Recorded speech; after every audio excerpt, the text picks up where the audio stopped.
Hello guys, তোমরা সবাই কেমন আছো? সবাইকে শুভ সকাল। তো আমাদের পাড়ায় আজকে শীতলা পুজো।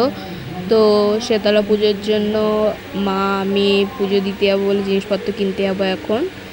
তো দেখো, মিষ্টির দোকানে এসে মা দেখছিল কোন মিষ্টিটা পছন্দ হবে কি না হবে, সেই মিষ্টিটা মা দেখছিল।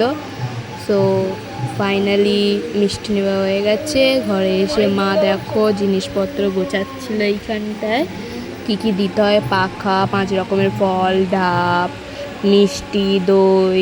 সব থেকে আমার এইখানটার মধ্যে ভালো লেগেছে বলতে গেলে এই ফুলমালাটা, আর কিছুই না। আর মায়ের শাড়িটা কেমন লাগছে তোমরা সবাই কমেন্ট করে বলো। তো ঠাকুমা এখানটায় জিজ্ঞেস করছে ফুলমালাটা কেমন, কীরকম নিয়েছে। তো তাই মা বলছিল এইখানটায়। তো ডালা ফালা সাজিয়ে এবার আমরা যাব পুজো দিতে। তো এটা যেহেতু মা মানে ঘরের পুজো, তো আমাকে শাড়িটা পরে কেমন লাগছে তোমরা কমেন্ট করো, মায়েরটাও কমেন্ট করো। তো দেখো ফাইনালি পুজো দিতে এসেছি। পুজো দিতে দেখো কতটা ভিড়। এটা আমাদের পাড়ার পুজো না, এটা আমাদের এখানে শীতলা মন্দিরের পুজো। তো এইখানটায় এসে আমাদের পাড়ার পুজোটা দেখাতে পারি। তো এইখানটায় এসে মা রানীকে প্রসাদ খাইয়ে দিচ্ছিল আর টিপ পরিয়ে দিচ্ছিল, যেহেতু আমাদেরকেও দিয়েছে। তো রানীকে প্রসাদ খাইয়ে দিল মা। দেখো রানী খেয়েও নিল, রানীকে আশীর্বাদ করলো মা। তো চলো টাটা, বাই বাই। ভিডিওটা ভালো লাগলে লাইক কমেন্ট